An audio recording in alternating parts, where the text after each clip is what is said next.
Brother Semnai, you and 5 Lamentus companies will deploy at the Eternity Gate and protect the glass throne inside. Janice, you and your girls go and help as well. I decided after a minute of consideration. While the Sisters of Battle weren't quite the super soldiers of Astartes level, they had armor and weapons far ahead of regular troops, plus the mental fortitude to resist demons and psyker spells. The veteran Astartes slammed his chest with an armed fist. It will be our honor, my lord. Well, honor for sure. Probably a glorious death as well.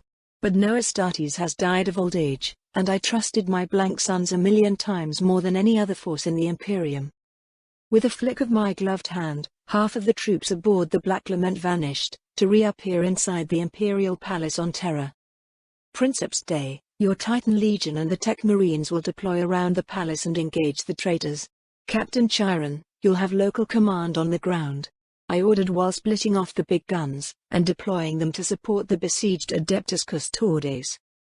It helped that Terra had the greatest array of defenses known to man. Not only ships and orbital forts but also 1,000,000 Imperial Guard and PDF regiments, all eager to die for the Emperor.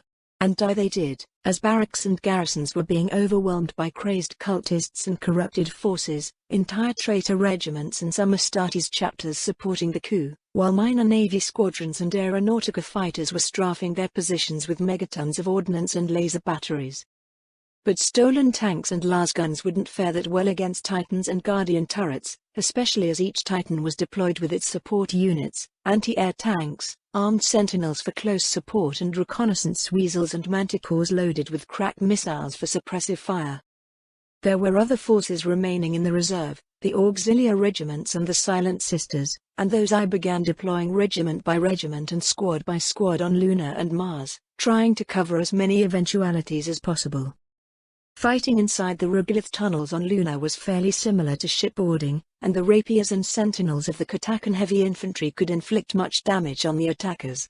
Traps and psychic protection would prevent my troops from being overrun with chaos curses and illusions, while spaceports and large manufactorums on the surface of Mars could be defended by enclosed armored units and portable bastion force fields on Ragnarok tank chassis. Mars itself had gigantic orbital defenses, from a ring of armored pylons supporting the orbital docks, to a large fleet of Mechonicus cruisers and battleships in high orbit, plus 1 billion Scutari and battle automata manning the defense bunkers and security portals into the lower levels under the Red Planet.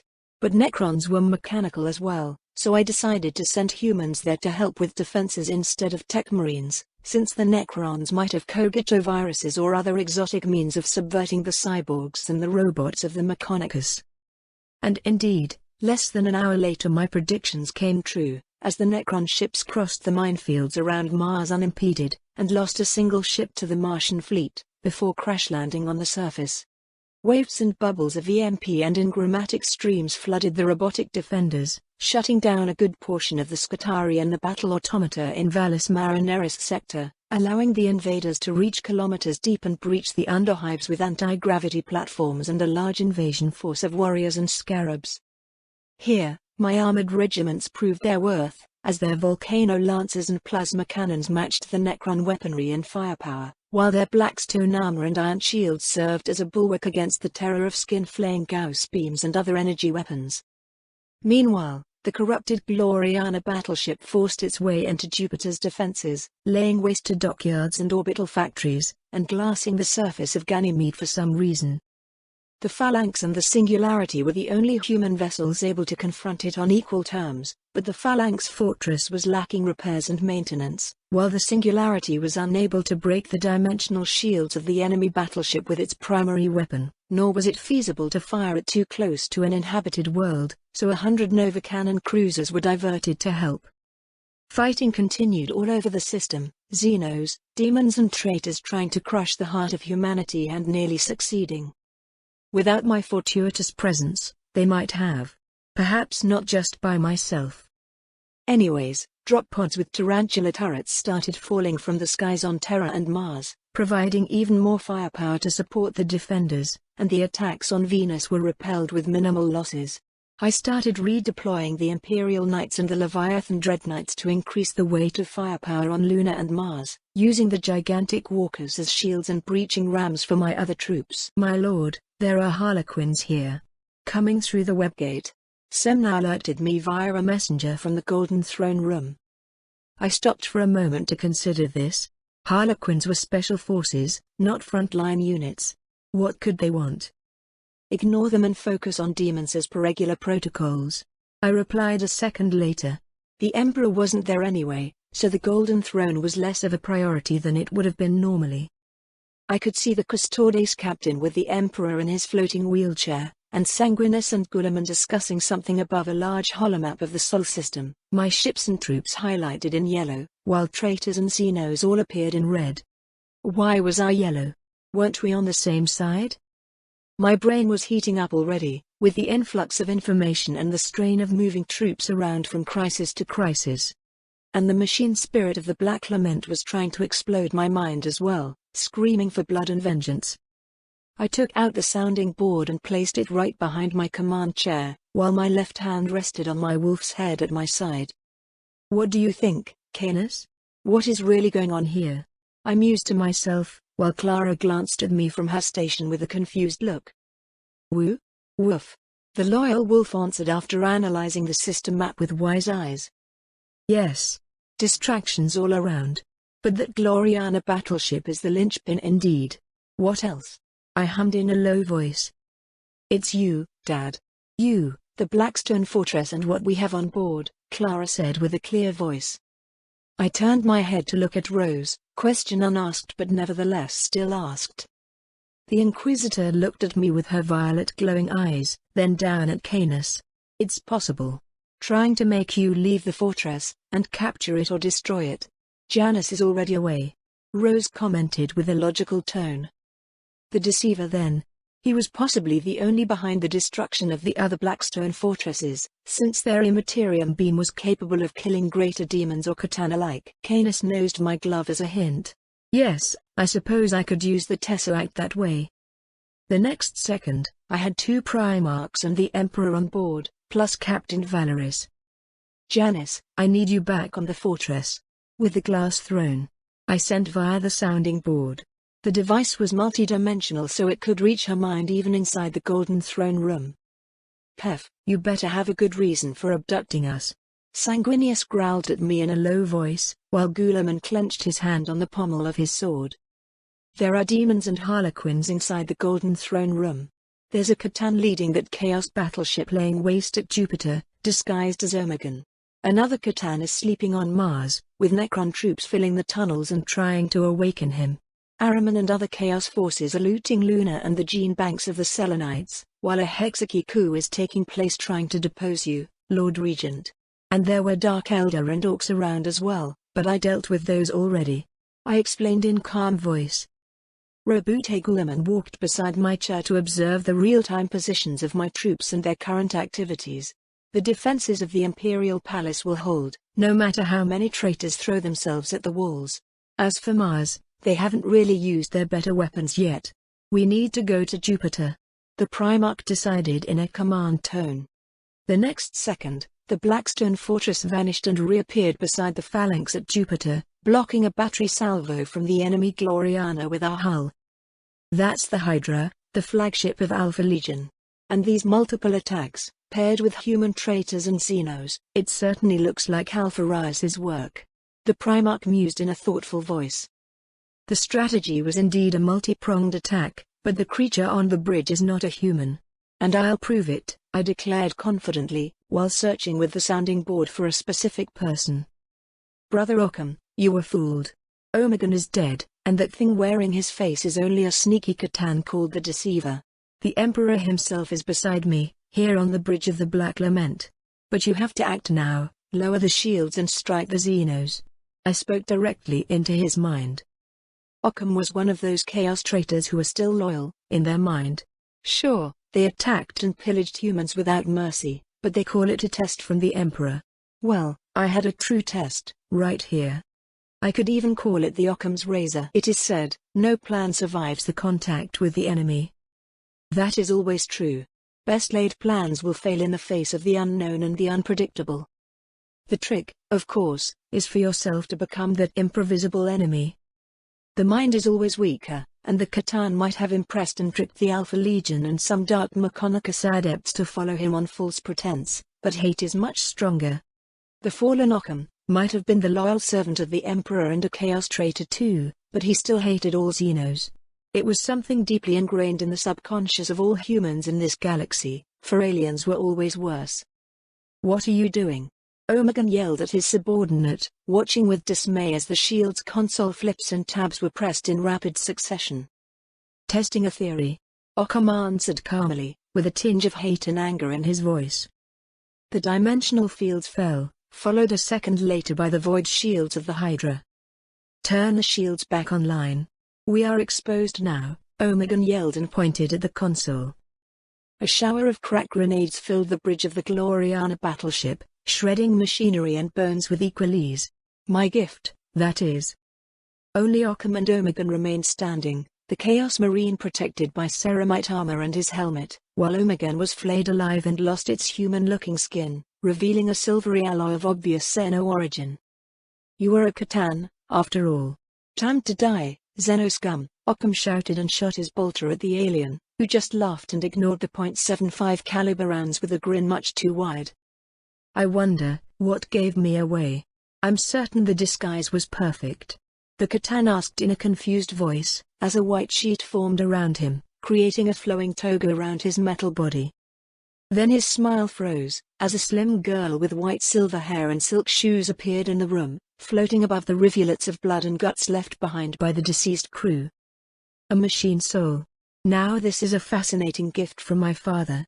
Demons are boring after a while," the girl said in a childish voice, and turned her violet glowing eyes towards Occam. "What are you?" the Chaos Marine asked, stepping back in fear. "Adepta Tertia is my rank, sweetie. You did a great job for the Emperor today. I bet he'll be glad for your extraordinary service," Janice answered with a dimpled smile. With a twist of the Tesseract, I brought the 3 new guests inside the Blackstone Fortress, right in front of the Emperor and his Primarchs. "He's fighting back, rather valiantly. I believe he'll break free from stasis in about 3 minutes," Janice advised me with a pained voice, while her staff kept pointing at the Catan shard and warp strings twisted around the captive to hold him tight and secure. Well, 3 minutes was quite a long time. "So this is a Catan? I thought they were much bigger and glowing green." Sanguinius hummed to himself, examining the captive with his exotic senses. "They can be. Especially transcendent or intact Catan, they're quite powerful. As for this one, Mephetron the Deceiver is only a shard. He will serve us well as a test, if the Emperor wills it," I replied with a serious voice, while turning towards the Custodes captain. Trajan Valorous glared at me for a second, before touching the Emperor's shoulder with a hesitant hand. Immediately, his eyes glowed golden and focused on Occam. "The Emperor sees you and your actions today, Occam the Untrue. Swear yourself and you may return to his service." I coughed and waved a hand to interrupt the ceremony. Yes, but we have a more urgent matter." The glowing eyes turned towards me, and then towards Canis. Really? The attention span of the Emperor was shorter than a child's. "He doesn't mind to try, Pef Lancefire. Turning the Catan shard into a loyal dog might be useful." The Custodes answered my question on a strange tangent. "Just devour his soul or whatever psychers do." I sighed inward and waved the ferryman Grey Knight closer. "You're the expert on soul sacrifice here, Brother Flares. You have 2 minutes." The bald guy nodded slowly and walked beside the captured Catan, while the temperature on the bridge fell to glacial levels around him. "I can create a conduit, and guide the Xeno machine spirit into the Black River. After that, it's out of my hands," the mystical Astartes muttered while spreading his hands in an arch, and almost physically drawing the Catan spirit out of its metal body. "I'll help once the body is empty," Janice announced with gritted teeth. "Adam, you better eat everything, even if it tastes bad. You need the vitamins and minerals to get back on your feet," I urged the Emperor via the sounding board. Luckily, it was all a mental and empathic transmission, so I wasn't blasted by some enraged inquisitor. "Very funny, blank son," Emperor's voice answered in my head, while his body started glowing, first his normal golden aura then tendrils of white, Blue and Violet appeared and arched towards the katana and began sucking that machine soul out. In a minute, a metal statue remained in place of the deceiver, while the Emperor seemed a bit rosier in his cheeks. And still a bit dead. "He wants more?" the Custodes asked with a surprised voice. I nodded and produced the crimson god I had prepared for this occasion, just like he was, still bound with living rock chains by Trazin. This katana was quite expensive to procure. They don't grow on trees, you know. I explained in a serious voice, as Rose walked beside me to observe the ceremony a bit closer. Captain Valoris turned once again towards me, eyes glowing golden from communion. "Are you trying to barter with the Emperor, again?" the Custodes demanded in slight outrage. I sighed inward. "Not right now, Captain. Just pointing out the reality," I answered in a level voice, then turned towards Janus. "Go bring Magnus here, while I set up his glass throne." I spoke mentally and vanished, reappearing at the base of the Eternity Gate stairs. Fighting was still going on relentlessly, Titans and Custodes battling hordes of demons and demon engines, psycho spells, laser beams and weapon rounds flying about in a rainbow of colors and sound effects.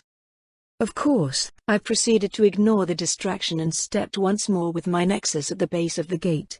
Semna and a company of my Lamenters kept watch outside, sniping demons and providing blank aura cover for the handicapped Adeptus Custodes.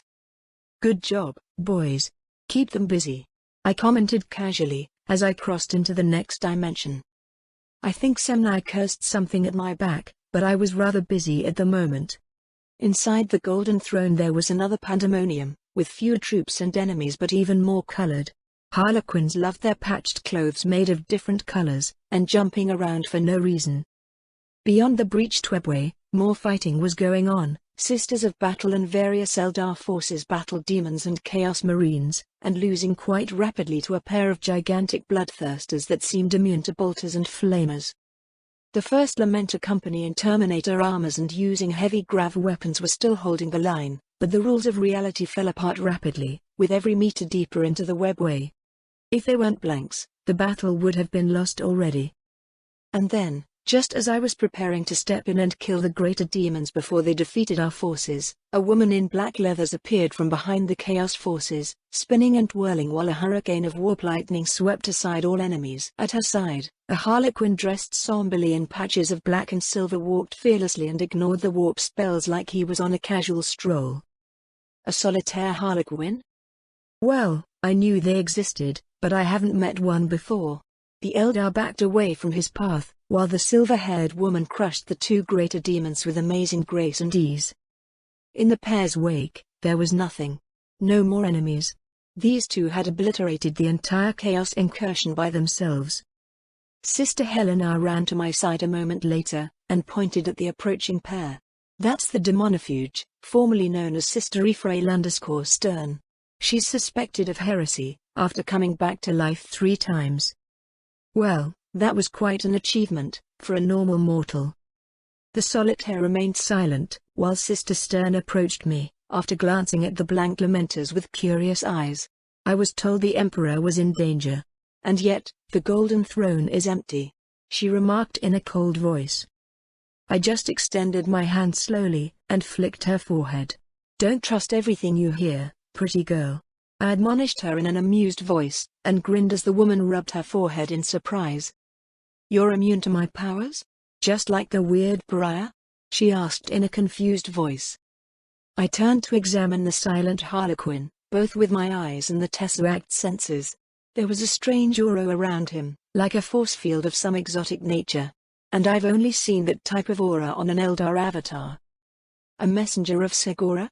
I asked to make sure. The masked Eldar nodded at me in silence. "All right then. Gods could be useful, when they wish to be. Even Eldar gods." Anyways, I turned away and walked beside the Shariax, the glass throne recovered from the eastern fringe. Griselda was still alive, barely. "Time's up, my dear. Step down and retract the roots," I asked gently while patting her hand. It took a minute for the new Alpha Psyker to recover enough sanity and listen. "The Astronomicon will go dark," she argued in a pained voice. I shrugged and tugged at her hand again. "It's okay. A bit of darkness never hurt anyone." I quipped in a light voice as Griselda stood up from her throne, and the galaxy went dark. "Want to meet Biggie?" I asked Griselda with a wide grin. "He's back?" she asked in a hopeful voice, while packing up the glass throne and retracting the feeder roots. "Not all of him. His mind and soul are fractured, dispersed into the warp and spread all over the galaxy. However, a good chunk is still here. The Golden Throne has served as an anchor, tethering him to his body and binding his soul to his birthplace," I explained in a soft tone. The strange Sister of Battle had appeared at my side, eyes glowing blue with warp light while she examined the old throne and the new. "I wish to meet him as well," she demanded with a faraway voice, then turned those eyes directly at me. "I really do." "Perhaps later, Miss Stern.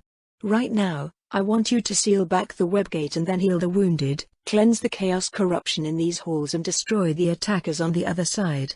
Sister Fidelia and my lamenters will escort you for the day," I demanded in a stern voice, while patting her silver hair and storing the magical Shariax into the tesseract. Her eyes flickered at my left glove, perhaps tracing some invisible emanation that lingered about the glass throne. "I see. A task that will earn me recognition among Imperial forces," Sister Stern mused as she glanced at the tired troops holding defense positions around the Golden Throne. I shrugged and began walking towards the Eternity Gate, and sending the necessary orders via the manifold circuit of my brain implant. The Custodes wouldn't listen to me anyway, and the various Eldar allies were keeping themselves at a good distance to avoid friendly fire. But I doubted the peace would hold, after I left. So a second before I stepped out, I collected the Harlequins into my tesseract, including the strange pariah. He might be useful soon, most likely. Segarak might be slightly insane, but he was still a god. It just made sense to keep his messenger close at hand. Next step, I found myself once again at the base of the giant adamantium gate, overlooking the stairway and the ongoing battlefield. Captain Semnai was locked in a melee duel with a distorted demon, probably a prince going by size and might. My captain's black stone armored plates were singed and scorched with warp fire, and his Rosarius shield was glowing brightly with the strain of combat. My demon lance streaked a line of red fire and impaled the invader, then retracted slowly with the new victim. Another rune lit up and the weapon became stronger once more. I could feel the demon eager for more souls to devour and fuel the demonic fires. Perhaps one day, my alien friend. For now, get back into your cage. Good job, Semnai. Now go and rest inside the throne room. Miss Stern will deal with the unwanted guests soon enough, I said in a level voice. The lamenter measured me for a long moment, then scanned Griselda with obvious suspicion. As you wish, my liege. Follow me, brothers. That's an ether lance, right? I learned about them at the Psychana school. The weapon of a potent chaos lord, or even a demon prince. But I never knew they could be so strong. The Psyker whispered in an impressed voice, while my sons ran inside the Eternity Gate after their captain. It only looks like one, my dear. So, what else do you see around us? I asked curious, while examining terror with my tesseract vision. Religious fervor and mass hysteria filled the streets, adding to the pandemonium already in progress. The blind woman glanced around and upwards, her white blindfold being no obstacle for her psychic senses. Thousands of ships are lost in the warp, and trillions of people are panicking without the guiding light of the Astronomicon. Warp portals are opening all over the sector, and the enemies of the Imperium are massing for a final strike. In a month, or maybe less, the eye will open and humanity will be lost, Griselda whispered in a prophetic voice. I nodded sadly. Her predictions might come true, if I wasn't here. The next second, we appeared beside the rulers of the Imperium, the Emperor and his son standing face to face with Magnus in chains. Captain Valoris looked at me with golden eyes, then promptly ignored me and turned back towards Magnus. He's too corrupted and filled with hate, Sanguinius. I know he's your brother, but he's fallen. The Custodes spoke with a different voice, alien and yet so familiar. With a flick of my hand, I stole the Emperor's sword from Guilliman and held it out. I could feel its immense power vibrating in pulsing waves through the blade and handle, eerily similar to the demon lance and yet completely opposite. This sword wasn't a killing tool, but something else. A conversion weapon, working in and out, even for blanks. So I held it out, placing the pommel in the hand of the pariah Grey Knight. Sever his ties with the ruinous powers, brother. The stomach should be a good place to start. I offered in a kind voice, then sat down in my command chair and returned to duty, commanding my troops all over the system. While I was gone, the Necron forces on Mars had vanished without a trace, some of them disappearing from firefights with my own troops. Almost like they were collected in a pocket dimension by someone. A dozen more war portals had opened in the solar system, most of them unleashing additional chaos demons and worshippers, and targeting Luna and Saturn with ships and invasion forces. Also, the Eldar fleet had bypassed most Terran defenses and reached Jupiter as well, with a gentle grace and speed and holographic tricks. Guilliman observed the ferryman Grey Knight with a frown, then walked beside me to see the shifting troop markers on the holographic screen. There's an Inquisition fortress on Saturn and old Genelabs on Luna.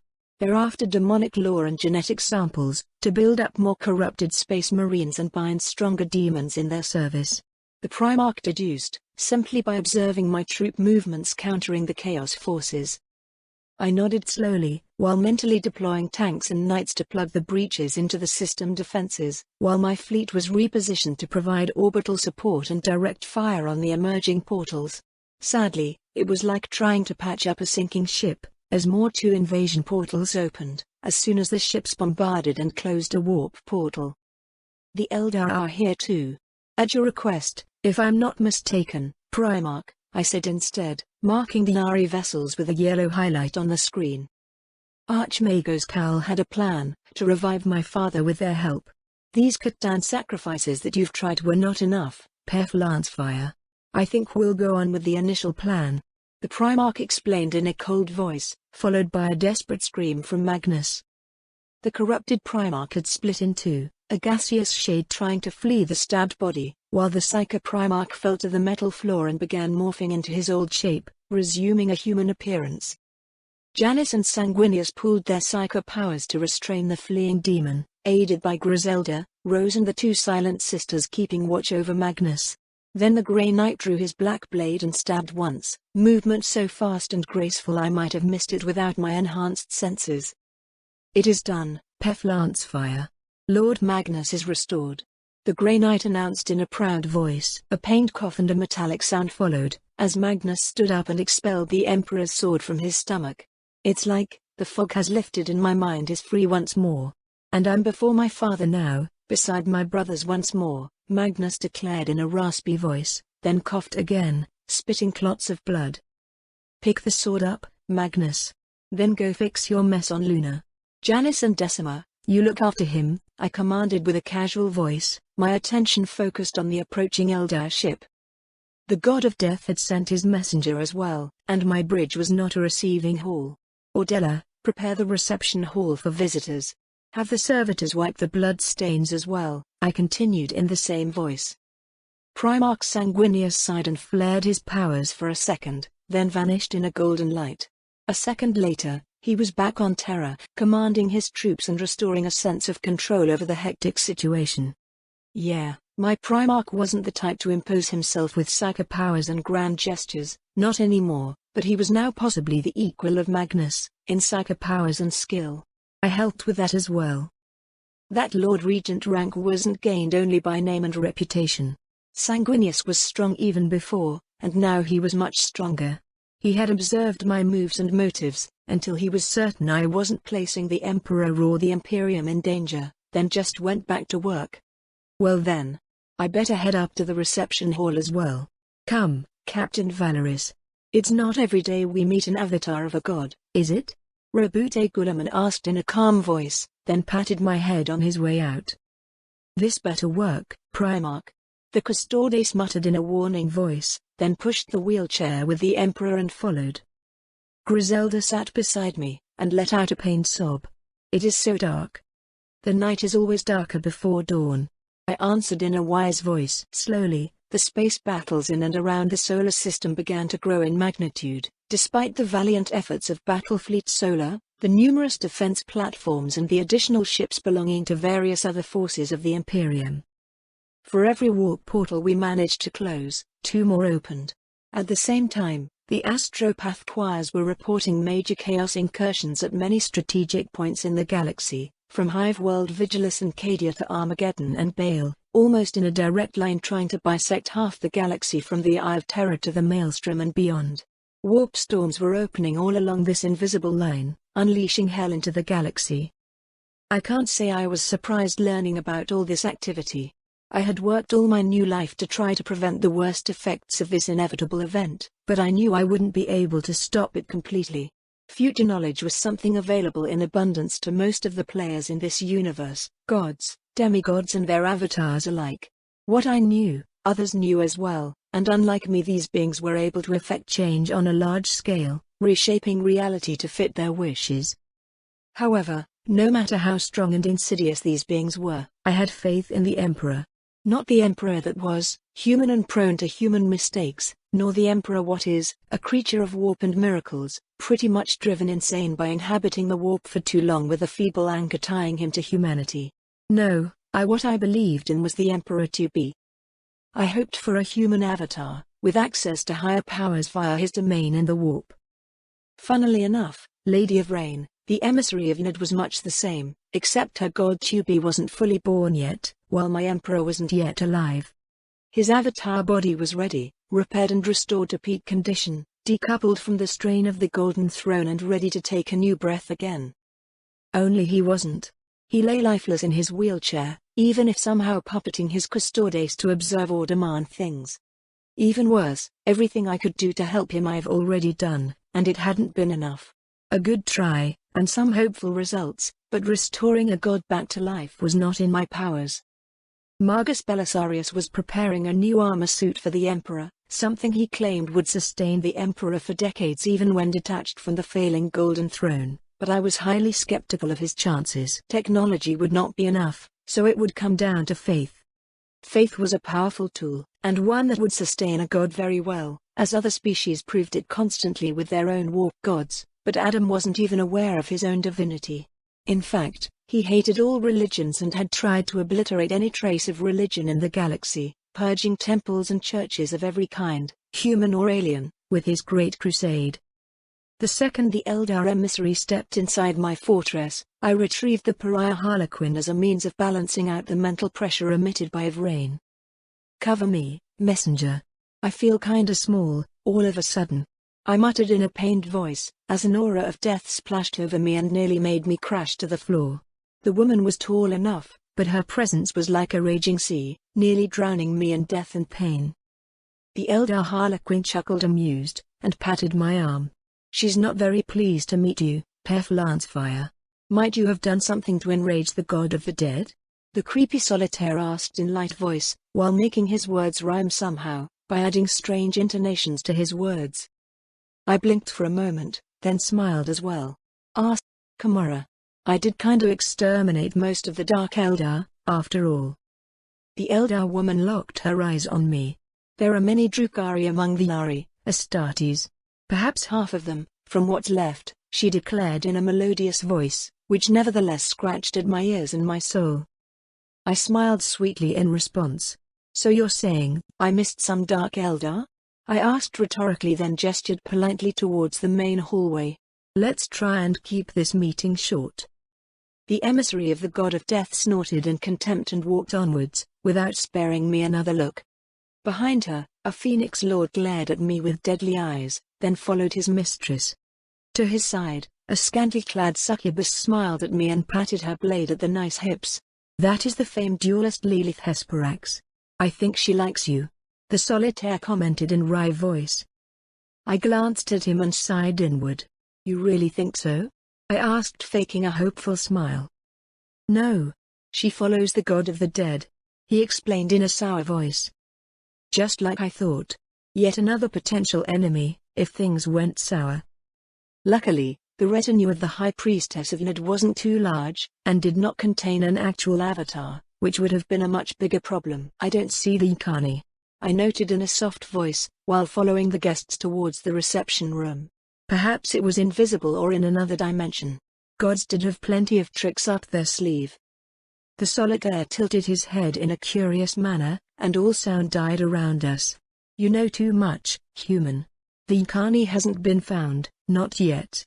But somehow, you expected the Avatar to be present? I poked at the surrounding air, finding a solid but transparent wall of negative psi, much stronger than even Sister Ordella could manifest with her null shields. If the restoration works, you can visit me at Iliva, and help train the new pariahs. Your null shields are much better than even a minus Omega sister can generate. I offered with a small nod. And if it doesn't? He asked with faint amusement. That would be very unfortunate, Solitaire. I might have to bring them to your library. I explained in a level voice, following a small hint from my memories. The messenger of Segura laughed like I said an amazing joke, and patted my arm again. Then let's hope this restoration works. I wish to say I was witness to the following events, but things don't always work my way. Primarch Guilliman stopped me at the door, and shook his head. She doesn't want you here, Lord Lancefire. Perhaps it's better if you focus your attention on the invaders. Then he slammed the blackstone door in my face, making the Solitaire burst in laughter once more, not that I felt it was anything funny about this moment. You are indeed a funny person to watch, Pef Lancefire. Perhaps I will visit your planet, if my student also agrees. The Harlequin commented in a joking tone, while I turned dejectedly away. Miss Stern, huh? She is quite the miracle, isn't she? I mused to myself while turning my vision into the Tesseract to observe her feats at the Eternity Gate. The woman was a walking lightning storm, destroying thousands of demons every second without needing to stop and recharge, and running out of energy. With every step down the stairs, her warp aura was simply obliterating minor demons while larger ones needed a bolt or two to be vanquished. And she made it look easy, her steps graceful and elegant yet confident and powerful at the same time. Perhaps one day, I could have Lamentor librarians with the same skill and strength, if this joking Solitaire was willing to train them. She is amazing, that is true. The only one of her kind in the entire galaxy.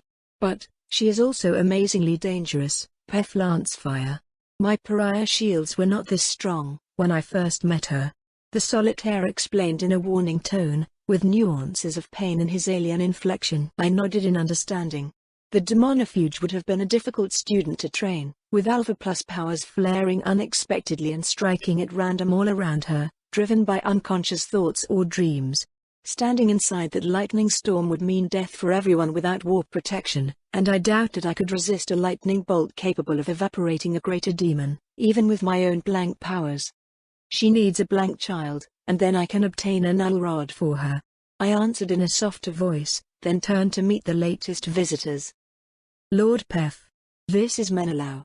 The woman said in a warm voice, presenting a young teenager at her side, dressed in a military uniform. Not sure the rank on his shoulder was correct, at his age. Lady Inquisitor, welcome to my home. And you too, Menelaus. You have my eyes, I said in my warmest voice, and offered my hands to both of them. Lord Father.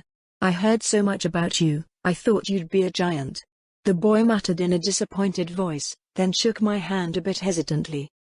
A warp current coursed through his hand into mine, some kind of biokinetic spell, but blocked by the null aura. What was that? Genetic testing? I asked with a smile.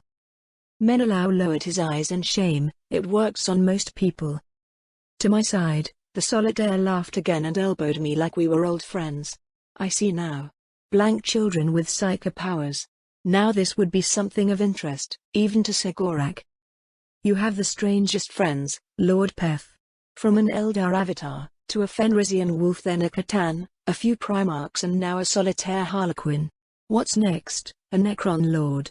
Lady Romeos asked at random, while playing with her own Necron Nexus cube. Probably scanning the Blackstone Fortress with the extra-dimensional senses, just like I was. I sobbed inward and patted my son on his head. Women intuition was a frightening thing. Necrons, they're quite insane, my dear Inquisitor. Even their pharaohs and overlords that still retain some memories were driven mad by the living metal transformation. I suspect the process was similar to those princeps that get absorbed by their titan's machine spirit. I mused thoughtfully while examining my son. It seemed Lady Ramirez has trained him to control the psycho powers to some extent, as there were no involuntary flares of warp activity, even in contact with a blank like myself. Menelao raised his eyes and scanned my face with a piercing gaze.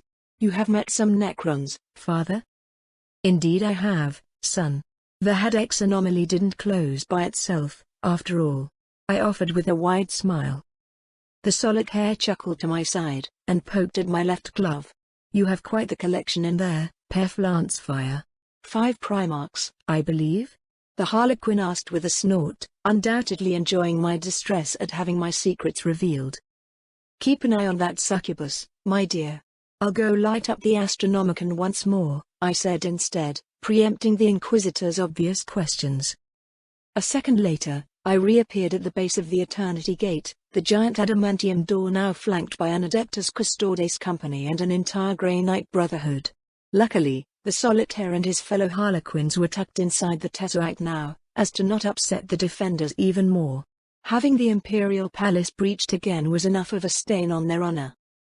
Brothers. I spoke politely and pointed towards the door. Lord Lancefire. A custode replied with a flash of golden eyes. He gestured faintly with 2 armored fingers and the door opened a meter, just enough to let me pass, sidewise. Beyond the dimensional portal, 1,000 tech priests were busy working on the Golden Throne machinery, possibly attempting to repair the Zeno device, with little success from what I could see. Captain Semnai ran to my side, his face hopeful for good news. My lord. The Emperor? Still being treated, brother. For now, we'll have to make do with sanctioned psychers to keep the Astronomicon going.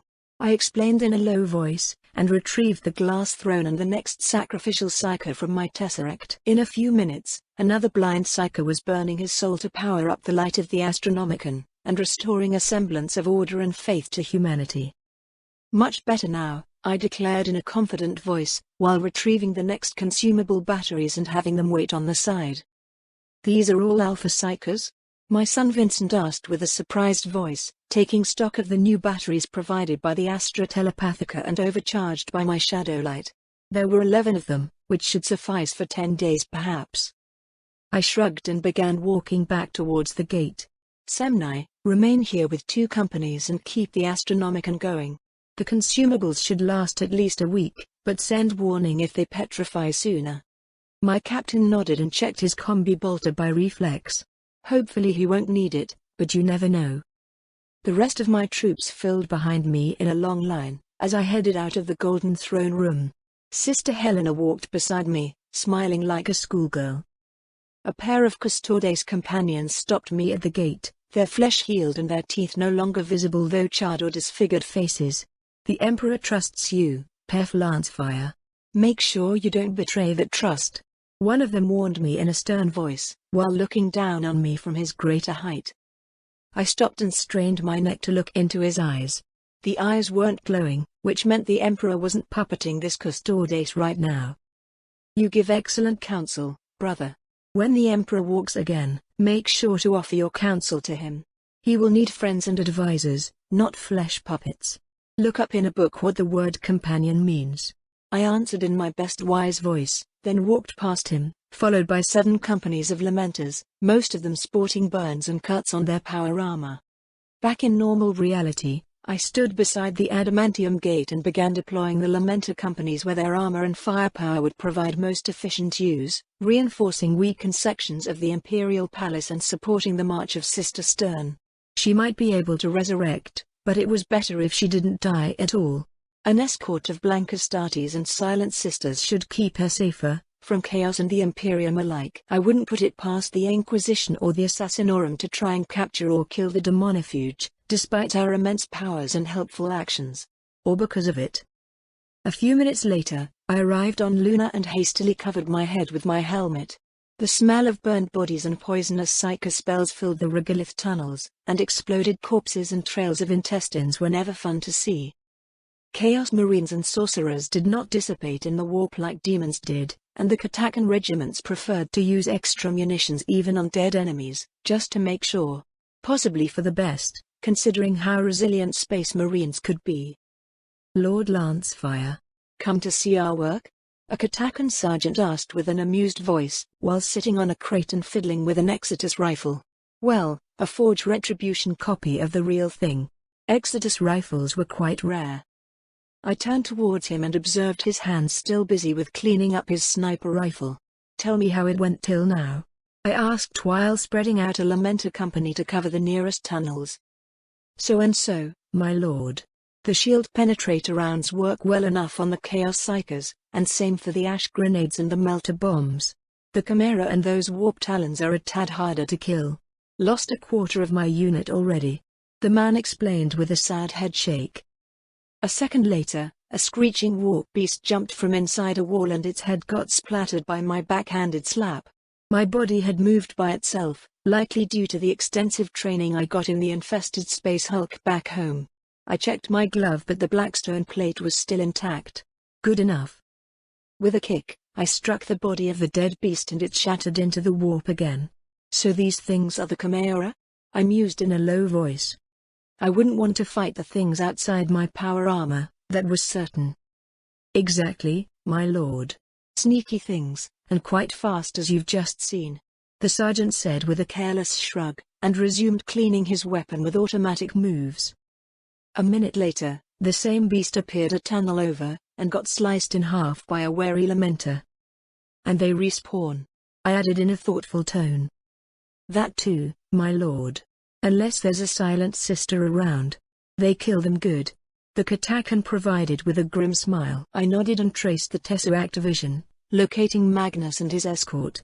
The Primarch was plowing through Chaos Marines and Sorcerers with the Emperor's sword in hand, while a blue shield covered his Ogren-size fatigues and kept him safe from warp spells and bolter rounds. As instructed, Janice and Decima were only providing escort, and letting Magnus prove himself against the traitors. Once in a while, a stabbed traitor split apart, and a blackish astral form jumped away. Decima would then crush the demonic apparition, while Janice would lean and heal the recovered Space Marine, while ripping off the corrupted armor with her bare hands. That armor would withstand tank fire, and yet my girl, what has the Emperor done to her? "Seen enough, Dad?" she asked me directly into my mind, eyes glowing with violet lights like strange lanterns. "He seems stable enough. Leave him be and regroup with your sisters. There should be cleansing rituals that can cover a small moon, right?" I asked with a curious tone. Janice turned towards Decima and conversed something, mentally. A few seconds later, Janice warped away and reappeared inside the Somnius Citadel, and began gathering the Lunar Sisterhood for a ritual. Sister Decima continued trailing Magnus on his one-man crusade, while still dispelling the corrupting demons from the recovered Emperor's children. Possibly something decided at a higher level then, and outside my control. My legal powers in the Imperium of Man were minimal at best, especially here in the Sol system. The ruling hierarchies were complicated and Byzantine, with opposing factions and hidden currents shifting constantly. I yearned to return to the fringe, where things made sense and people had to listen to me. But first, I had to make sure the Emperor returned, and blanks would not be pursued and persecuted again. And for that, my help would need to be obvious and irrefutable, something I avoided for a very long time. It was time to snap my fingers, with my Thanos glove,